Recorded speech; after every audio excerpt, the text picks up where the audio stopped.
मैंने किसी दूसरे चैनल पे देखा कि भाई यही कह रहे हैं। फिर मैंने सुना एक्सरे मशीन, मंगलसूत्र, पता नहीं क्या क्या कह रहे हैं। तो क्यों कर रहे हैं ये? कभी सोचा है आपने? क्या सोचा है? उम्र का तकाजा ये भी है। एक बार आपके बच्चों को कैसे शिक्षित करेंगे ये नहीं करते। 70 साल में कुछ नहीं हुआ, बस 5 सालों से तो आप कुछ भी करते रहे, आपसे किसी ने पूछा नहीं। अब जनता पूछ रही है, अब जनता कह रही है कि भाई बताओ क्या किया। तो अब घबराहट हो रही है, अब बहकी बहकी बातें, वही हिंदू मुसलमान। क्या लेना देना आपको कि कितने बड़े नेता है? अगर इतने बड़े नेता आपको पानी नहीं दिलवा सकते, आपका घर नहीं बनवा सकते, आपको रोजगार नहीं दिलवा सकते। हाँ, इंदिरा जी थी, मर गई देश के लिए, शहीद हो गई देश के लिए। हाँ, राजीव जी थे, टुकड़ों में घर लाई मैं उनको, शहीद हो गए इस देश के लिए। कांग्रेस पार्टी को ना देखे तो वाजपेयी जी भी थे, जो सभ्य इंसान थे कम से कम। मैंने सोचा किसी ने गलत वो वीडियो मॉर्फ करके कर दिया होगा। फिर दोबारा मैंने किसी दूसरे चैनल पे देखा कि भाई यही कह रहे हैं। फिर मैंने सुना एक्सरे मशीन, मंगलसूत्र, पता नहीं क्या क्या कह रहे हैं। फिर आगे जाके कुछ और भटकी भटकी बातें कहने लग गए। तो क्यों कर रहे हैं ये? कभी सोचा है आपने? क्या सोचा है? उम्र का तकाजा ये भी है।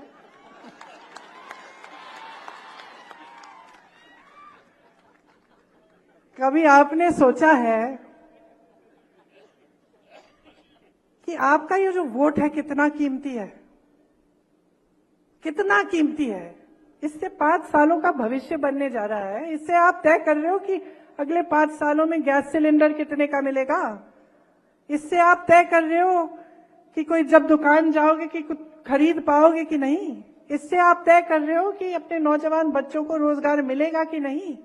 इससे आप तय कर रहे हो कि ये महान देश जिसके लिए लोगों ने खून दिया, लोगों ने मेहनत की बनाने के लिए, इसका भविष्य क्या होने जा रहा है।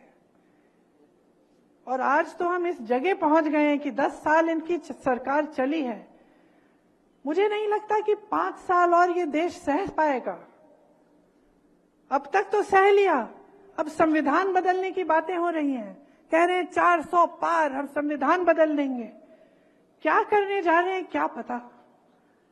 आपके सामने तो एक काम की बात नहीं करते, एक बार आपके रोजगार की बात नहीं करते, एक बार महंगाई की बात नहीं करते, एक बार स्वास्थ्य सुविधाएं की बात नहीं करते, एक बार आपके बच्चों को कैसे शिक्षित करेंगे ये नहीं करते। 70 साल में कुछ नहीं हुआ, बस पूछिए ना इनसे, आईआईटी किसने बनाई?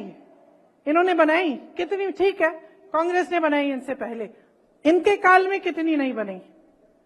एम्स कितने बनाए इन्होंने, अस्पताल कितने बनाए, पाठशाला कितने बनाए, रोजगार कितने दिलवाए, कितने लोगों को गरीबी रेखा से ऊपर लाए। कभी नहीं कहेंगे क्योंकि कुछ है ही नहीं कहने वाला, कहने का कुछ है ही नहीं, किया ही नहीं, बस यही करते रहे।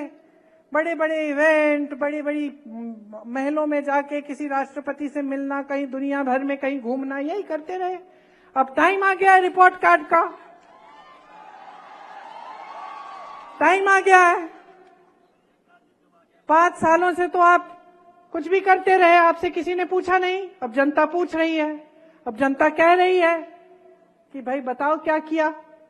तो अब घबराहट हो रही है, अब बहकी बहकी बातें, वही हिंदू मुसलमान, वही इधर उधर की बातें, वही विश्व गुरु, वही दुनिया के सबसे बड़े नेता हैं मोदी जी। अरे क्या लेना देना आपको कि कितने बड़े नेता है? अगर इतने बड़े नेता आपको पानी नहीं दिलवा सकते, आपका घर नहीं बनवा सकते, आपको रोजगार नहीं दिलवा सकते, तो हमें क्या माफी मांगनी चाहिए इनसे कि हमने रोजगार की बात उठा ली, कि हमने महंगाई की बात उठा ली, कि हम लड़ रहे हैं आपके हकों के लिए, कि हम कह रहे हैं कि इस देश को हम खत्म नहीं करने देंगे तुम्हें। माफी मांगे ये आपसे मांगे। हर बार मंच पे आए माफी मंगवाओ कि हमारे सामने खड़े होकर आपने ऐसी उल्टी सुल्टी बातें, आपने ऐसी हल्की बातें कैसे कर डाली? आप माफी मंगवाओ, पूछो इनसे। कोई जिम्मेदारी नहीं होती प्रधानमंत्री की देश के प्रति, कोई जिम्मेदारी नहीं होती जनता के प्रति कि जनता के सामने मंच पे खड़े हो सच बोलो। यही जिम्मेदारी होती है। ये दिल में लेके ये जिम्मेदारी उठाते हैं प्रधानमंत्री। मैंने देखे हैं ऐसे प्रधानमंत्री, और मैं ये नहीं कह रही हूं कि सिर्फ मेरे परिवार के सदस्य थे। हाँ, इंदिरा जी थी, मर गई देश के लिए, शहीद हो गई देश के लिए। हाँ, राजीव जी थे, टुकड़ों में घर लाई मैं उनको, शहीद हो गए इस देश के लिए। लेकिन मनमोहन सिंह जी भी थे जो क्रांति लाए इस देश में। कांग्रेस पार्टी को ना देखे तो वाजपेयी जी भी थे जो सभ्य इंसान थे कम से कम।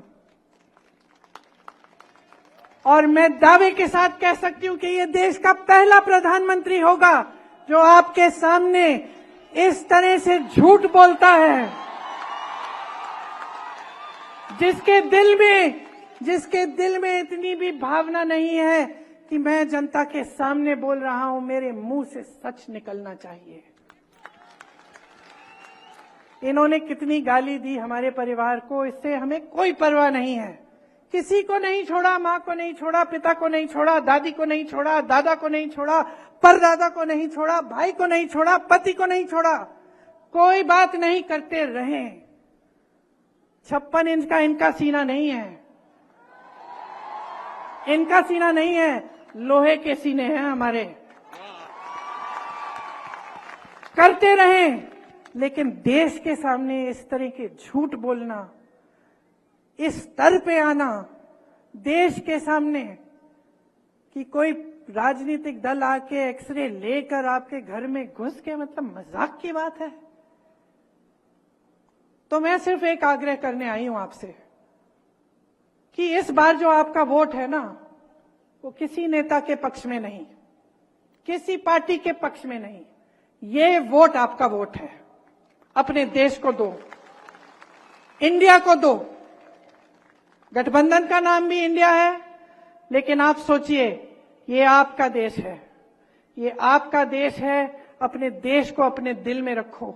समझो कि आज वो पल आ गया है कि आपको अपने आगे देखना है, सिर्फ अपना नहीं, सिर्फ अपने परिवार का नहीं, अपने गांव का नहीं, अपने घर का नहीं, अपने शहर का नहीं, अपने प्रदेश का नहीं। अब अपने देश के बारे में सोचो। ये देश है, देश ने जीवन दिया है, देश ने सब कुछ दिया है आपको और हमको। ये जो वोट है इतना कीमती है, इसको व्यर्थ मत करो।